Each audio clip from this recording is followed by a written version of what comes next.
Okay.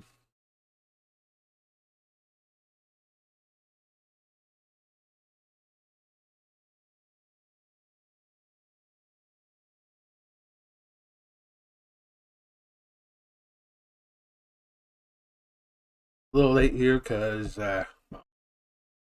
water. So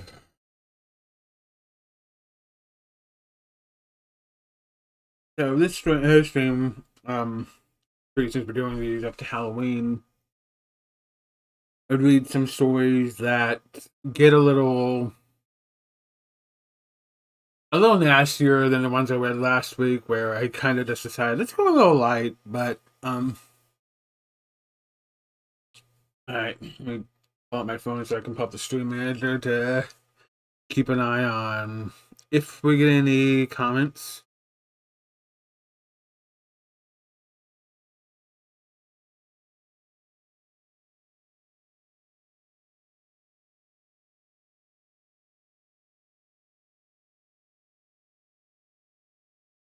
There we go.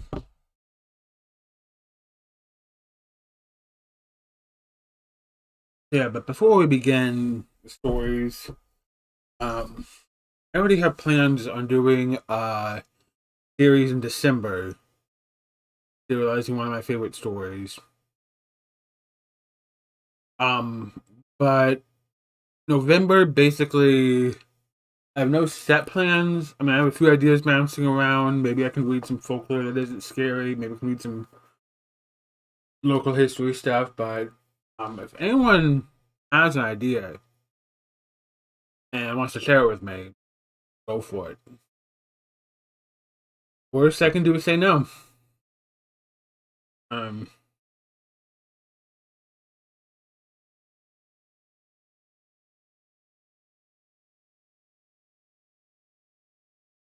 right.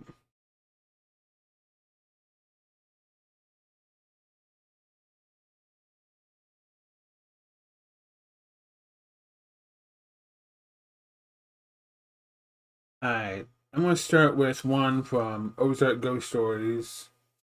My favorite.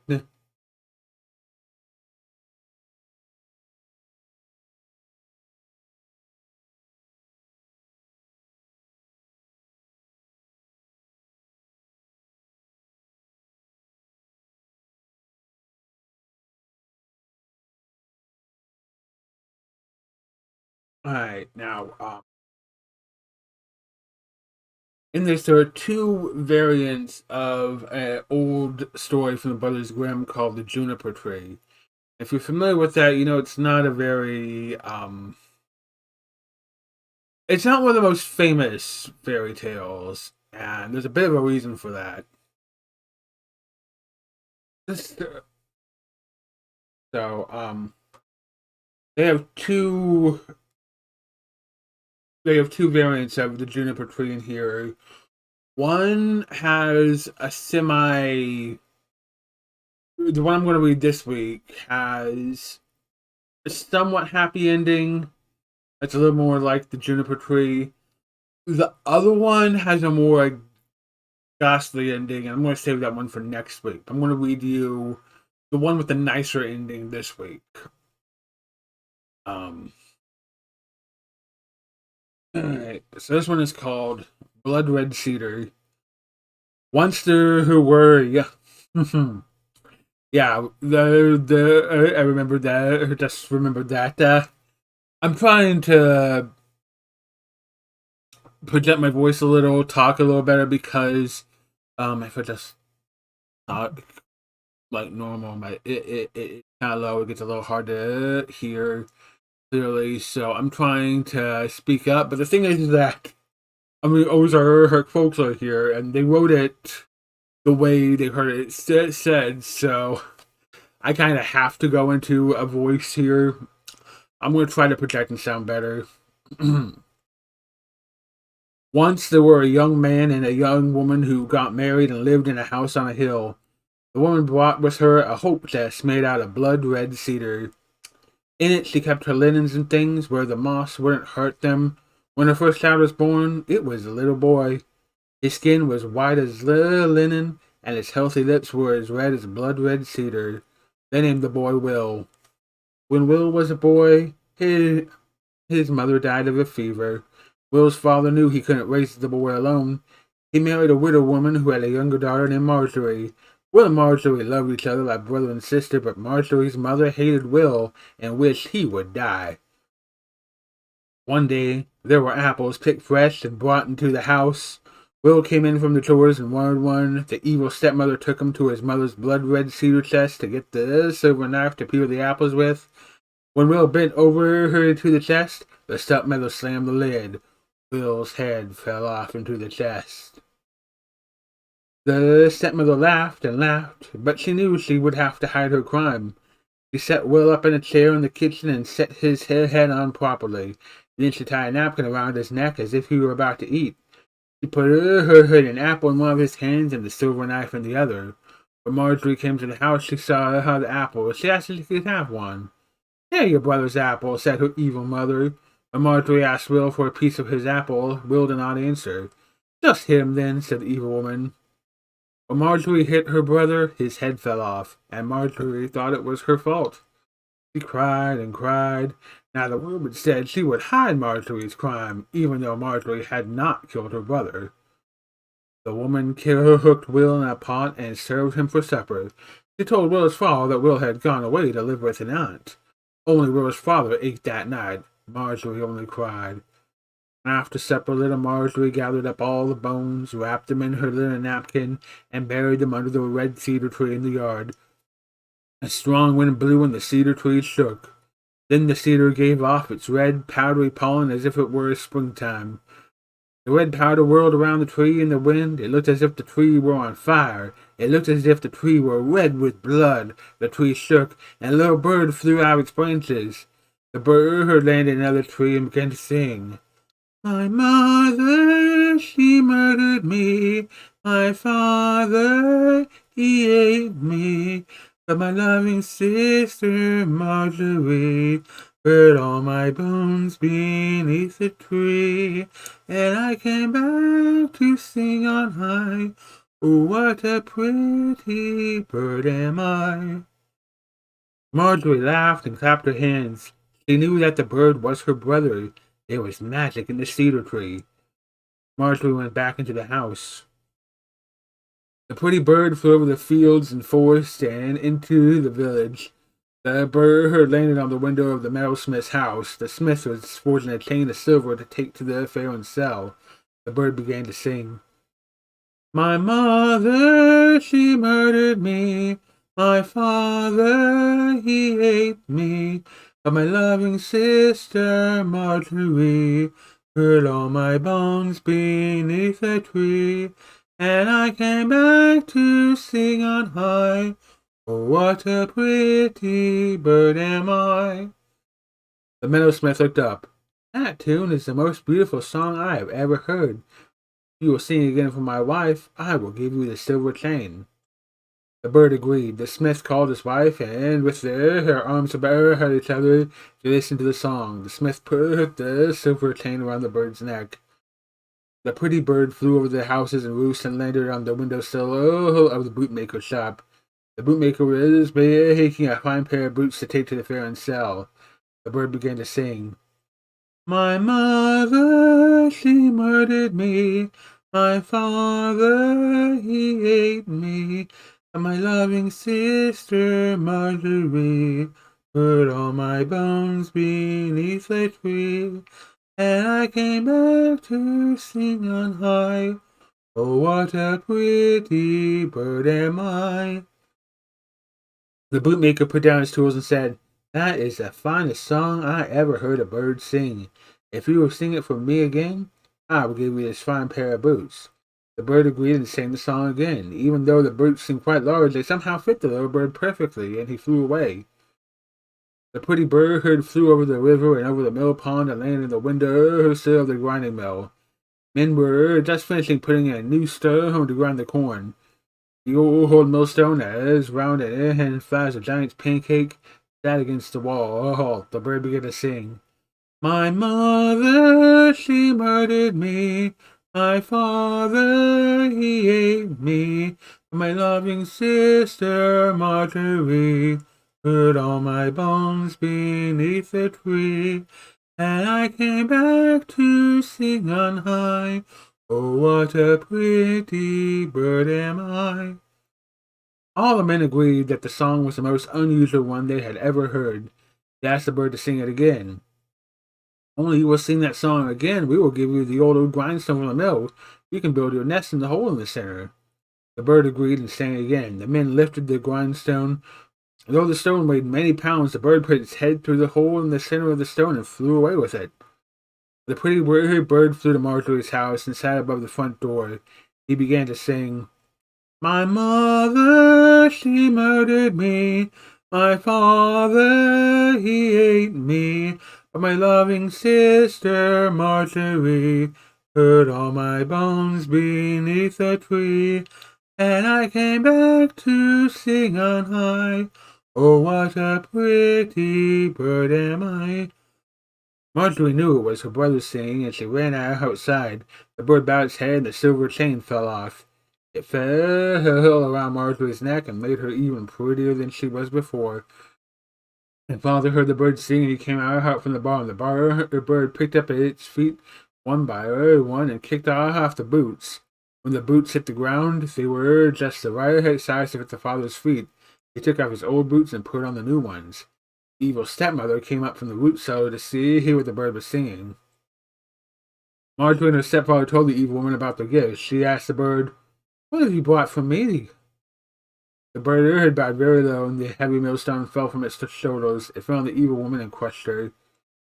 The bird flew down on him to the millstone. When he landed, there was a burst of fire, or cedar pollen, or a splash of blood. There was Will, standing in the millstone, well and whole. Will told him both what had happened. The three lived happily, and when Will's father married the miller's sister later, she was a kind and loving stepmother to them all. Whew. Right here.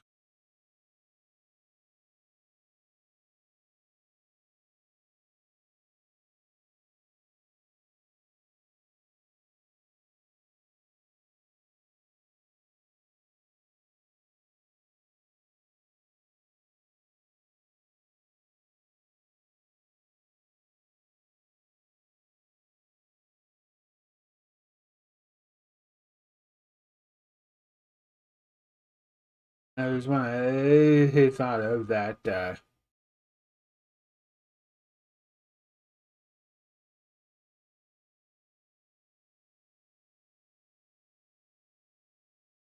Okay. Rose and Charlotte. Charlotte was a lovely young thing, dressed in all the finest, and she couldn't abide to be unfashionable. She held her head high and wore her finest dresses proud, and all the young menfolk admired her something awful. She was brazen to her family and talked back to her mother when there was a dance planned at the schoolhouse, and her mother would warn her not to go. There'd be liquor at a dance, not like an honest play party.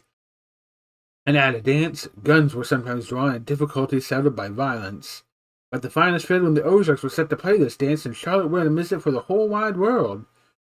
She dressed in her finest silk dresses, with her velvet coat and matching muff and bonnet, called for her servant maid to drive her to the schoolhouse on the coldest night of the winter. Now the snow was as thick as a man's hand with a coat of ice on top, and no wagon could make the hills. The old servant dragged the cutter out of the shed, a low sled with high wooden walls and short low runners of pine. He hitched one good bay horse to the cutter and went in to get Charlotte. Charlotte left the cabin. Her mother gave the servant a quilt to cover her with, and he thanked her. He handed the quilt to Charlotte, but Charlotte refused. I'll not be singing a country quilt, she snapped. The old man helped Charlotte to sit in the cutter on a tapestry cushion from the rocking chair in the parlor. He knelt in the front of the cutter and in his quilt and clucked to the horse to go. The wind was kicking up as the cutter excited out of the house yard into the darkness. The open sky above was dusted with thousands of scattered stars like broken glass. The mother looked worried in the door of the cabin as the cutter disappeared into the blackness. Oh, I never known it so cold, said the servant. Drive on, said Charlotte coldly. The cutter slid along the ice, the horse's hooves cracking and the runner crunching. The wood looked like a broken mirror, sharp and sparkling. Ain't you cold, Charlotte, honey? The wind hit through the trees and cut the words into pieces. Drive on. The old man was chilled to the bone and scared about how lightly and fashionably Charlotte was dressed, but he dared not look back, for Charlotte could be cruel when she chose. After a long while, as they drew near the schoolhouse, the old man spoke again. We almost there, Charlotte. Drive on. Terror seized the old man. He cracked the whip and shook the reins and drove the horse like the wind through the icy night. The cutter struck branches dripping with icicles and brushed them off to shatter on the frozen road. The wind began to keen like a dying animal, and the horse snorted steam and spat bullets ice as he thundered along with the cutter flying and the runner singing. The old man pulled the cutter into the warm light of the schoolhouse windows. People inside were fiddling and laughing and dancing to the squall of the fiddle. The old man climbed off the front of the cutter and hurried, stumbling his quilt wrap to help Charlotte out the back. Some menfolk inside heard the snorting, stamping horse and came to the door. They saw the old servant standing behind the cutter, rocking and shaking his head. They came out the cutter and looked at Charlotte. She sat on the cushion, straight and cold, her hands folded in her muff. Her eyes were wide and staring, shimmering like glass with her eyes. Her lips were tightly closed and dusted with a white gloss of frost. The men stood and stared until they finally understood why she did not greet them. There, in the cutter, dressed to kill, was stylish Charlotte, frozen cold and dead. You dare to drive your wagon or your automobile in the bitter cold wind of the midwinter, lashing through an ice storm in the dark Ozark hollers. Beware the voice that drives men mad. Beware a voice behind you in the blackness of the back seat with the cracking of ice.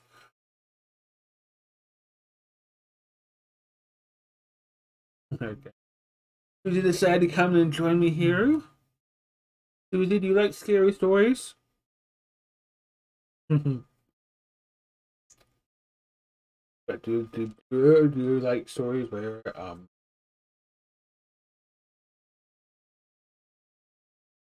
I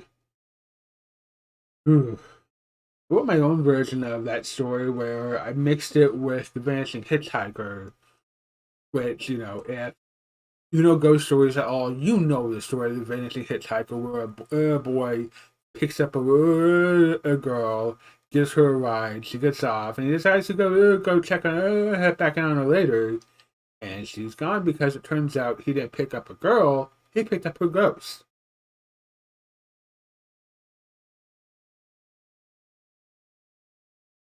Alright, since Susie's here, I decided to read a story that features a cat.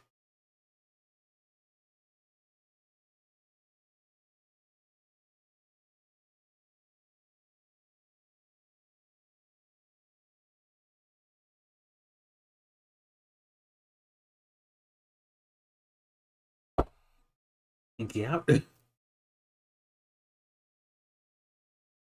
The cat's paw. Folks say that what I'm about to tell you happened over in Indian Territory, but the fact is it happened right here in Missouri. After hog sculling one autumn, this fellow let his smokehouse air out and packed it with all his smoked pork. In those days, no one thought putting a lock on a smokehouse door. A latch wasn't enough to keep the hounds out. Soon, some of this fellow's meat was missing. Now, if a neighbor needed some meat, he wouldn't have come and stole it. He'd have come up and asked for the loan of it with a promise to pay back as soon as possible. The fellow knew there was something else going on. He hid out in the smokehouse with a shotgun. He had a cleaver hung on the wall of the smokehouse to cut off meat with, and he took it down and hung onto it just in case the thief got any ideas. After an hour or two of darkness, by moonlight, the latch of the other smokehouse door rattled free and fell against the door. The fellow inside had stiffened awake and almost rose without breathing. The door opened slowly, and a huge panther stepped in, walking on its hind feet. It looked around like it smelled the fellow hiding in the dark corner, but all it could smell was the meat. The panther reached for a ham. That fellow stepped out of the darkness and swung the heavy cleaver. He cut the forepaw off the cat, who spun and flipped and ran out howling. Man grabbed the bloody paw off the hand before the blood could sour the meat. Man inside his house. He barred the door to keep the cat out, and threw the paw under his bed to make a good luck charm from the next day. Most of the night, the great cat could be heard howling and complaining, and there were heavy footfalls on the porch from time to time. By dawn, all was quiet. After dawn, a neighbor came over and said his wife had been up before dawn to chop some wood, and they cut her hand off. He had bled to death, the man said. But his fellow's wife come over and help with laying out of the body. Later, the house put on her shawl and went into with the neighbor. After she left, the fellow went into his bed to get the panther's paw to make a good luck charm. He reached under the bed, couldn't feel the paw anywhere. He got down on all fours and looked under the bed. There on the floor, a woman's hand in a pool of blood. Now, which is supposed to be able to change into any form she wants, and change back at dawn. You don't believe that, do you? Oh, they either. Fed the hand of the hogs. Never told anybody about it. Okay, if you're familiar with scary stories to tell in the dark, which I got on the shelf over there, but I decided not to pick them up because most famous story, most famous collection of scary folklore ever. So chances are, if you're interested in those at all, you got them. But you might have noticed that they were that in one of the books. That story is covered under the variant titled "She Was a Spitting and a Yelling Like a Cat." So, alright.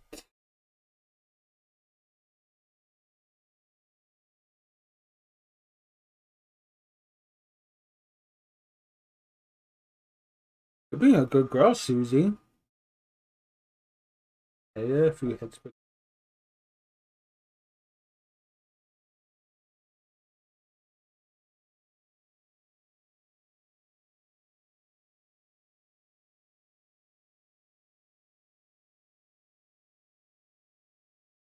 Alright.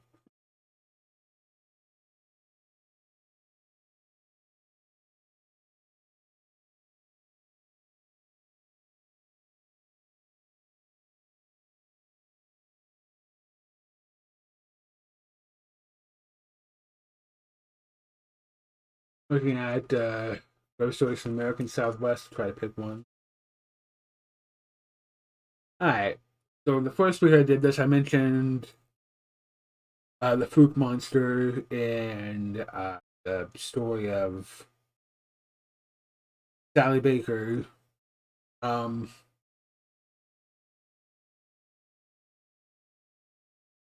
Now there is a story about the Fook monster in here, so let's go ahead and read that. So you can't say I don't try to keep you guys. I don't try to hide anything from you guys.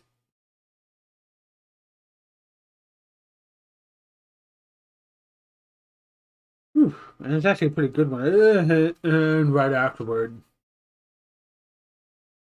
the Fook monster. My grandfather took a shot at the Fook monster. Not many folks have ever done that. The thing was seen many times, usually at dusk, always along the riverbed of the creeks, usually on Boggy Creek, where it crosses Highway 71. The Fook monster is best remembered by those who heard its roar. Some people said it was like a panther screaming, but most said it was unlike anything they'd ever heard before. Those who said they'd seen it said it was as tall as a man, hairy like an ape, and walked upright. It had a foul smell that left honey dogs wouldn't track. Some people claimed it left three-toed marks in the field mud. The monster was reported on the national news after it terrorized two families sharing a house near Boggy Creek. They came from Texarkana and reported finding panther tracks, but the believers around Fook were sure it had been the monster. Later, they made a movie about it. My grandfather played himself in it. The thing was messing around his chicken pens. That movie is actually real. I mean, it's called The Legend of Boggy Creek. Um, Not a super common movie. I haven't seen it myself. Not. It's not a major one, but you should really check it out sometime. I wish it was like public domain or something that we could like watch on stream and do a little react or something. The monster was blamed for killing hogs or stealing chickens, and most of all for the unexplained deaths of hunting dogs. Torn and broken carcasses were found in yards or fields or woods. Folks were scared of the thing. They howled when it came near. Dogs were scared of the thing. They howled when it came near. Dogs were howling. My grandfather's place around home desk one day, and he heard a shotgun. Just walking from the hen house told him what was happening. From the back porch, he found the dark shadows in the chicken yard. The thing nearly fled noisily through the underbrush. He never saw it clearly. I think he preferred it that way. Okay. Um. So since this is the American Southwest, there are some stories from well Mexican Mexican folklore in here, but Mexico used to be have quite a lot of land in the United States, so makes sense. All right. It was an old man who killed a chicken and was cooking it over a fire.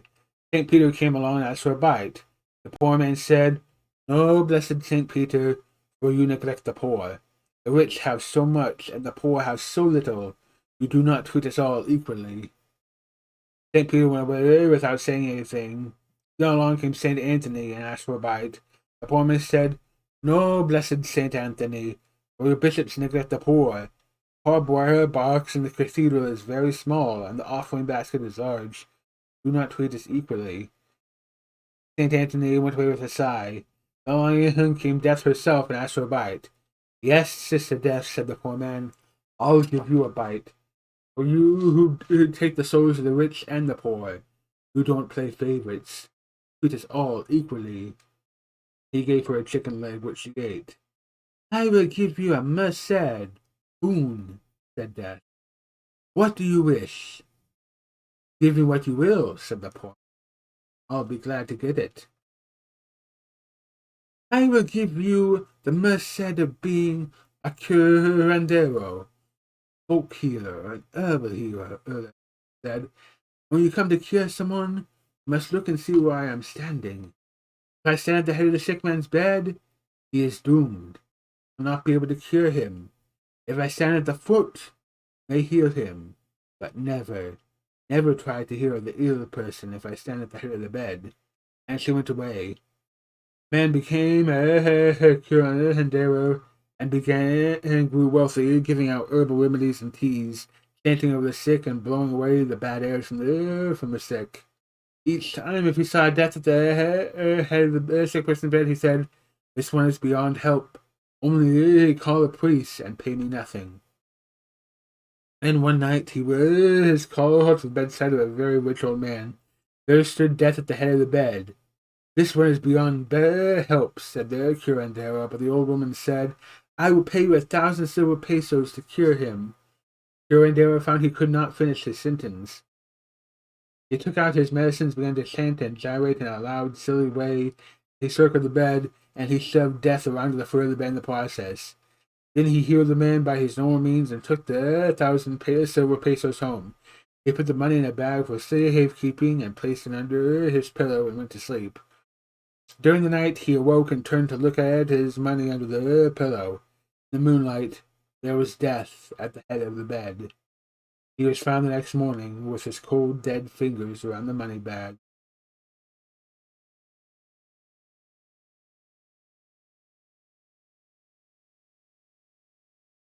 Hmm.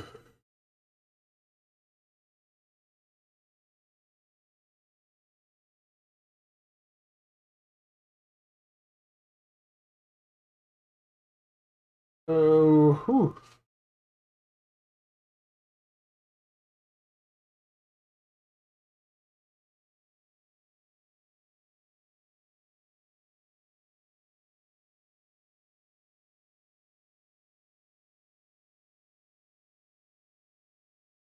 No, I thought I'd be done with this one tonight, but I thought of a good story from here to read, so.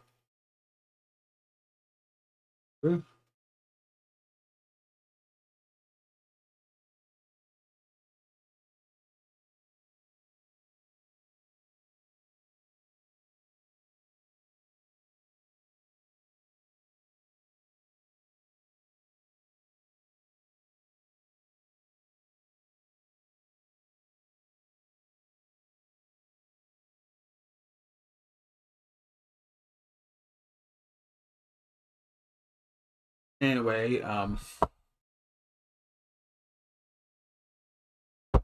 sip of water between stories is not a bad thing.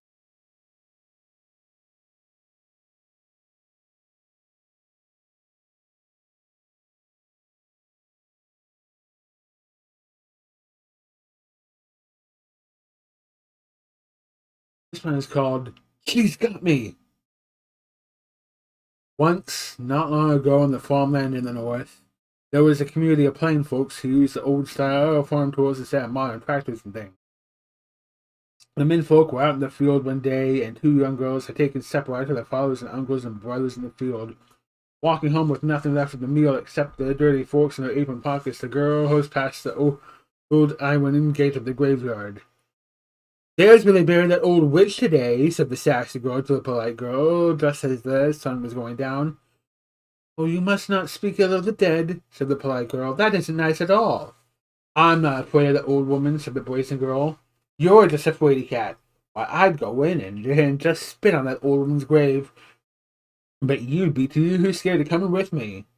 "Even if she were a witch," said the polite girl, "it would be wrong of you to do that. Besides, you just go in there and wait behind a tree. Then you come out and claim you've done it." "I would not," the other answered. "I'll just go right in and spit on that old witch's grave, and to prove I did it," she pulled a fork out of her apron pocket as she spoke, "I'll stick this fork into the grave to prove I was there. You can go in tomorrow in broad daylight and see." With a fork in hand, the sassy girl went through the old iron gate into the dark graveyard and walked among the trees and tombstones until she came to the fresh grave of the old woman. The sun was down and long shadows fell across the pile of dirt that covered the grave. It's hard to see in the darkness, but the brazen girl leaned over and spat on the dirt. "Take that, old witch," said the girl, as she bent over and stuck the fork into the dirt just to show who she had been there. Just then she felt something grab onto the hem of her long dress. When she tried to stand up, it pulled at her dress. She looked down in the darkness and saw something white, like the bones of a hand holding on to her, pulling her back down. She screamed, "She's got me!" and fainted. Outside the grave, the polite girl heard the scream and ran back to the field to get her father and her brothers. The men were already walking home for the night and met her on the road. She told them what had happened, and they hurried to the graveyard with one candle lantern to light their way. Inside the graveyard, the polite girl led the men and boarders all the way back to the trees to the grave of the old woman. There lay the body of the sassy girl, fallen over the grave. When the men lifted the girl, she woke up. Everyone laughed. When the sassy girl bent over and stuck the fork in the ground, she had cut the bottom of her own dress. It was only the fork that had grabbed her and held her to the old witch's grave. Yeah, that one also has a variant in the Scary Stories to Tell in the Dark books, and in that version, she dies of fright because one of the things about storytelling is that things change. Some people decide to go for a lighter ending. Some people decide to go for ghastly endings. So I'm, yeah, hmm,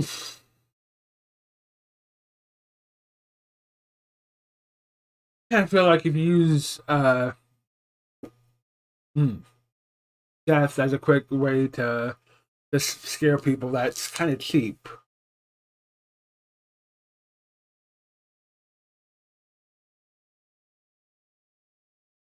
Um, I decided I might not be getting to a Jack Snow story this week.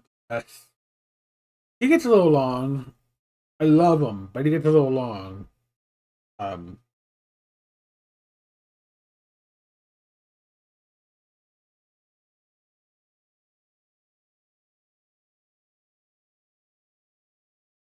Alright, this is we're going to take a bit away from the Ozarks because this is Scottish ghost stories by James Robertson.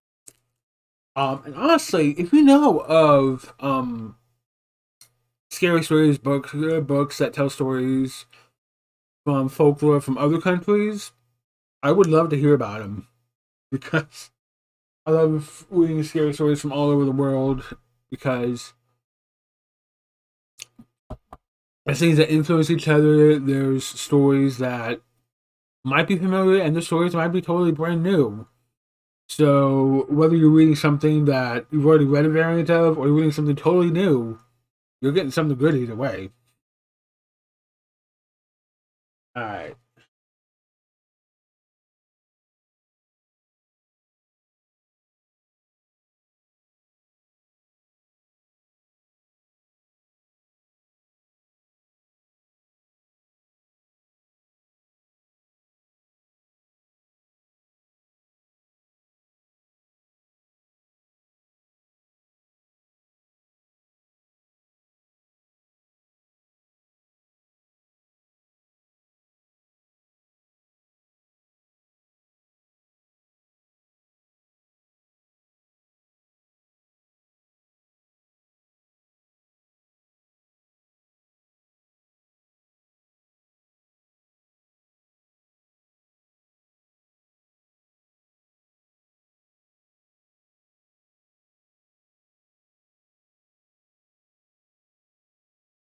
Yeah, I should have been a little more prepared with this one because it's been a while since I read this one. I remember there was a really good story about a haunting of a house here.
Okay.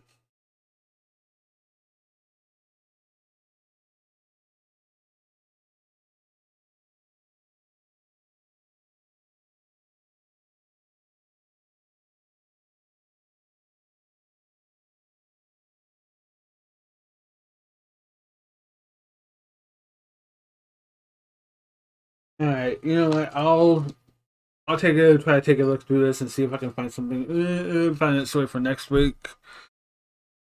Oh, getting a little. It's taking a little too long for my liking here. Let's see.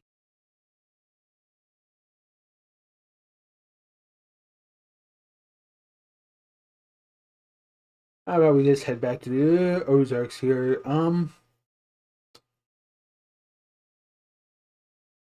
There's some that there's many that have crossed over to Ozark Ghost Stories up here and Ozark Tales from W.C. Jameson.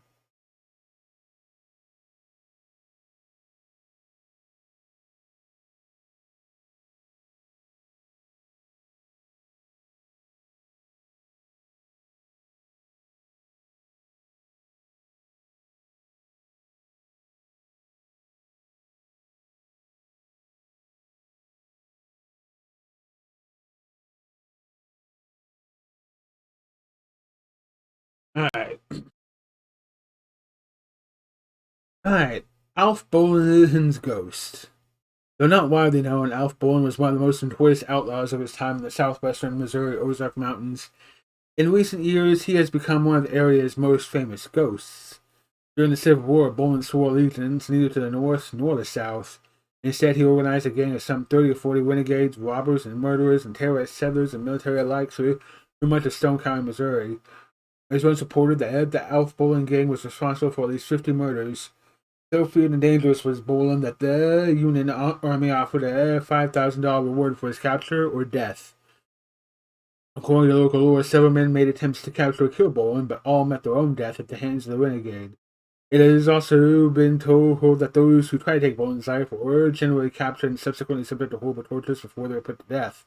The bodies were often hung from trees or nailed to the sides of barns as a warning to others who might try to collect the reward.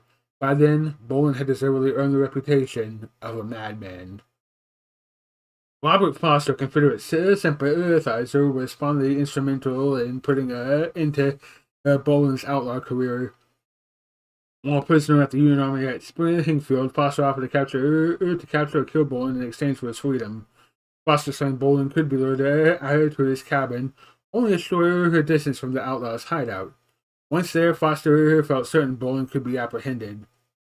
Intrigued with the plan, federal officers agreed to implement it, but without the help of Foster.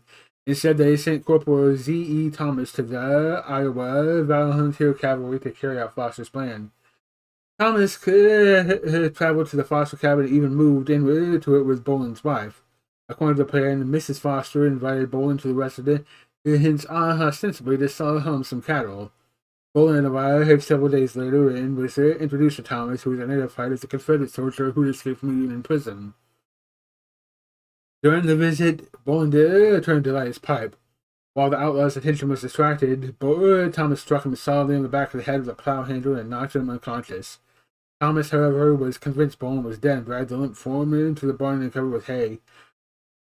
As Thomas busied himself with the sound of his horse, Bolin regained consciousness, threw off a portion of his covering of hay, and attempted to stand. During the commotion, Thomas turned, drew his cap and ball pistol, and shot a bullet through the heart of the outlaw, ending his wicked life once and for all. After faithfully saddling his horse, Thomas left immediately for Union headquarters at Springfield. On the following day, he returned with a wagon and a contingent of 25 cavalrymen, and Bolin's corpse was thrown to the back of the wagon to be returned to Springfield. While Thomas was leading the party back to headquarters, angry, revenge-minded residents of the town of Forsyth approached the wagon, and while Thomas was distracted, jumped into it and severed the dead outlaw's head from his body. After burying the headless corpse, Thomas placed Bolin's head in a gunny sack and accompanied the cavalrymen and continued on to Springfield. On reaching the town of Ozark in Christian County, however, another mob approached the wagon and seized the head. After mounting a long pole, they erected it on the courthouse lawn, where they threw rocks at it all day long. When the head finally reached Springfield, it was little more than a battered skull covered with dry, stretched skin. Shockingly, Bolin's activities did not end with his death, and there are a few old-timers still living in the Missouri Ozarks that claim his ghost still roams the countryside. When Alf Bolin was killed and beheaded in 1863, Ozark residents breathed a collective sigh of relief. No longer would they be terrorized by this madman and cutthroat companions. No longer would they be driven from their homes while at gunpoint, tortured. Their relief was short-lived, however, for within weeks of the burial of his headless corpse in the town of Ozark, frightened citizens began reporting encounters with his ghost. The ghost assumes two forms. One is the head, and the other is the headless body. One night, about 2 months following the beheading of Alf Bolin, a livery operator was walking home from his place of business. His driver taking him past the courthouse where the severed head of Bolin had served, but as a target for angry, wrath-throwing citizens. As he passed the courthouse, the liveryman heard a low moan, a sound suggesting someone was in extreme pain. Peering through the darkness, he looked toward the courthouse square from which the sound emanated, but he could see nothing. As he searched for the source level about 10 feet, as he searched for the source of the strange noise, it came again. This time from a level about 10 feet above the ground. Glancing upward, the liveryman gazed in terror at the shriveled and bloodied head and face of Alf Bolin hovering in the approximate spot where he had been mounted on a pole 8 weeks earlier. Turning away from the grisly sight, the liveryman fled to his home and told his wife what he had seen. That same night, at least 3 others saw the ghostly head, seemingly floating in the darkness above the courthouse square. Word of the apparition soon spread throughout the area. And nightly dozens of the curious gather at the edge of the grassy area to gaze upon the unnerving sight of Alphonse's head, an image that remained visible for only a few seconds at a time, moaning and screaming all the while. Several months following the appearance of the ghost head, a second frightening form was seen near the location of Alphonse's burial site. An apparition was seen walking throughout the area as if searching for something. On close inspection, observers discovered the shadowy figure was headless. Night after night, the form appeared, and area citizens grew convinced it was Alphonse's headless body roaming the region in search of the severed head. Over the years, both the head and the headless body were occasionally seen at midnight by hundreds of eyewitnesses until around the 1930s, when the appearances grew fewer and fewer. By the 1940s, say old-timers who still live in the area hardly anyone still reported seeing either the head or the body. Most of those who witnessed the ghostly appearances are long gone now, and the tales of their bizarre hauntings are, for the most part, just a dim memory among very few. Once in a great while, though, someone walking by the old courthouse late at night will hear a low, moaning sound coming from somewhere above the ground as if from the trees. Alphonse's ghost, while not as active as it was in the past, according to some of those who claim to know, still lurking in the Ozark darkness.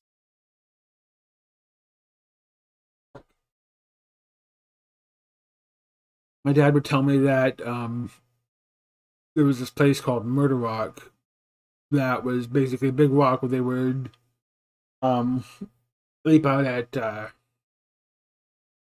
travelers coming by and attack them. I once wrote my own kind of fictionalized take on the Boland story, and might be close to what happened. The way I see it is that it's basically become legend, so, while mine is not completely true. Sorry there. Voice getting dry. Oh, mine might not be completely true. It's something else. It's just another way the story's been retold over time. Alright. How about we do one more short one? Maybe a couple.